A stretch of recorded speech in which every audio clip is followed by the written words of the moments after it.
अच्छा, मेरा स्टेशन आ गया है, मैं चलता हूँ। ईश्वर ने चाहा तो फिर मुलाकात होगी।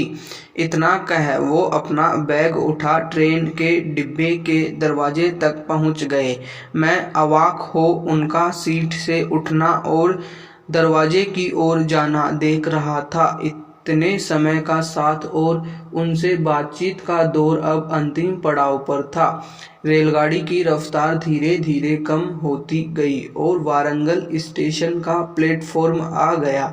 ट्रेन के रुकते ही उन्होंने मुझे एक बार देखा और मधुर मुस्कान के साथ हाथ हिलाकर उतर गए।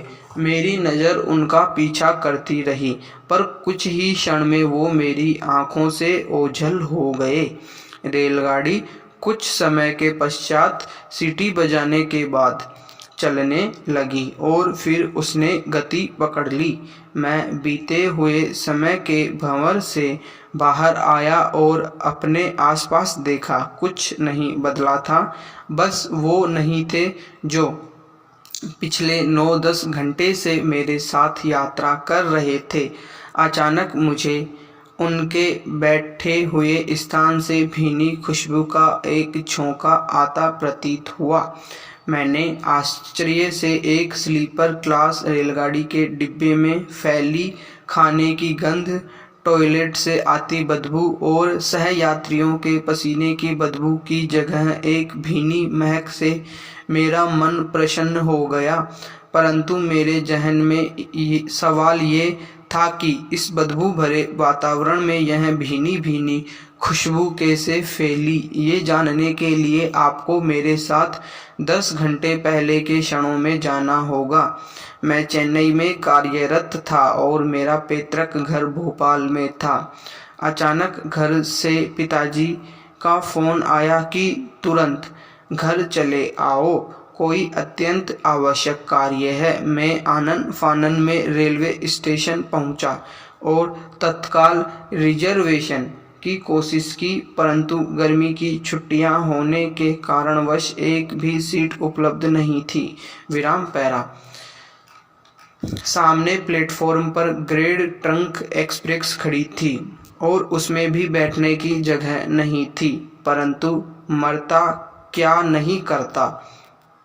घर तो कैसे भी जाना था। बिना कुछ सोचे समझे सामने खड़े स्लीपर क्लास के डिब्बे में घुस गया। मैंने सोचा इतनी भीड़ में रेलवे टीटी कुछ नहीं कहेगा। डिब्बे के अंदर भी बुरा हाल था। जैसे तैसे जगह बनाने हेतु एक बर्थ पर घर जाना था, इसलिए स्लीपर क्लास में चढ़ गया, वरना मैं एसी से कम में यात्रा नहीं करता। विराम पैरा। वो मुस्कुराए और बोले, वाह, तो मेरे साथ एक वैज्ञानिक यात्रा कर रहे हैं। मेरा नाम जगमोहन राव है, मैं वारंगल जा रहा हूँ। उसी के पास एक गांव में मेरा घर है। मैं अक्सर शनिवार को घर जाता हूँ। पैरा। इतना कह उन्होंने अपना बैग खोला और उसमें से एक डिब्बा निकाला। वो बोले, ये मेरे घर का खाना है, आप लेना पसंद करेंगे? मैंने संकोचवश मना कर दिया और अपने बैग से सैंडविच निकालकर खाने लगा। जगमोहन राव, ये नाम कुछ सुना सुना और जाना पहचाना सा लग रहा था, परंतु इस समय याद नहीं आ रहा था। विराम पैरा। कुछ देर बाद सभी लोगों ने खाना खा लिया और जैसे तैसे सोने की कोशिश करने लगे। हमारी बर्थ के सामने एक परिवार बैठा था, जिसमें एक पिता, माता और 2 बड़े बच्चे थे। उन लोगों ने भी खाना खाकर बिस्तर लगा लिए और सोने लगे। मैं बर्थ के पैताने में उकड़ू बैठकर अपने मोबाइल में गेम खेलने लगा। विराम पैरा।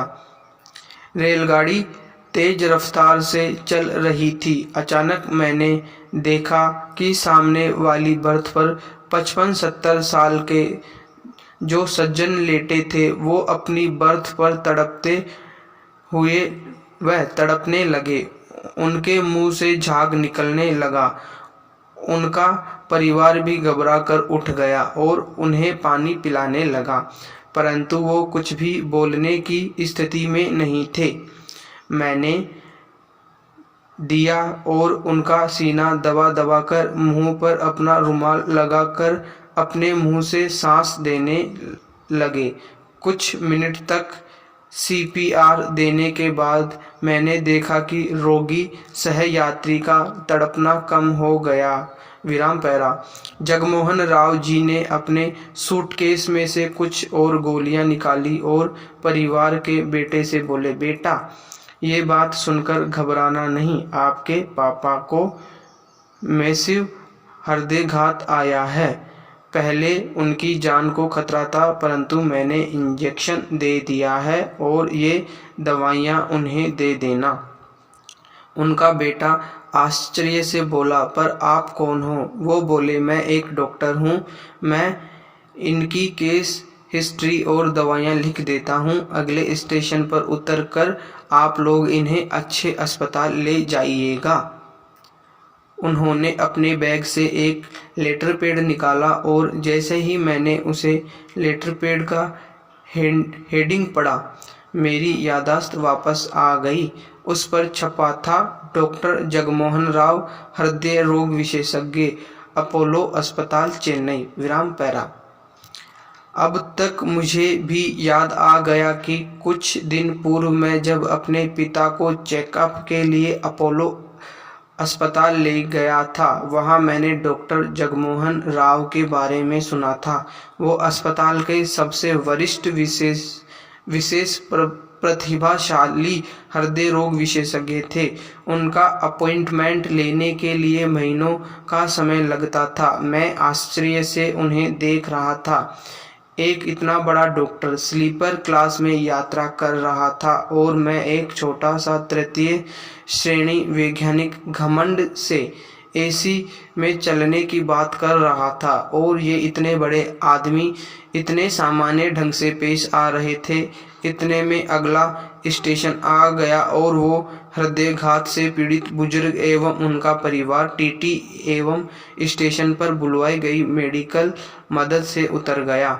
रेल वापस चलने लगी। मैंने उत्सुकतावश उनसे पूछा, डॉक्टर साहब आप तो आराम से एसी में यात्रा कर सकते थे, फिर स्लीपर में क्यों? वो मुस्कुराए और बोले, मैं जब छोटा था तो और गांव में रहता था, तब मैंने देखा था कि रेल में कोई डॉक्टर उपलब्ध नहीं होता, खासकर दूसरे दर्जे में। इसलिए मैं जब भी घर या कहीं जाता हूँ तो स्लीपर क्लास में ही सफ़र करता हूँ। न जाने कब किसे मेरी ज़रूरत पड़ जाए।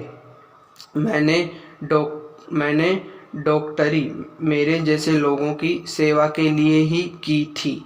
हमारी पढ़ाई का क्या फ़ायदा यदि हम किसी के काम न आ पाएं। इसके बाद सफ़र उनसे यूं ही बात करते बीतने लगा।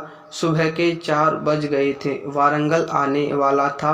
वो यूं ही मुस्कुराकर लोगों का दर्द बांट कर गुमनाम तरीके से मानव सेवा कर अपने गांव की ओर निकल लिए और मैं उनके बैठे हुए स्थान से आती हुई खुशबू का आनंद लेते हुए अपनी बाकी की यात्रा पूरी करने लगा।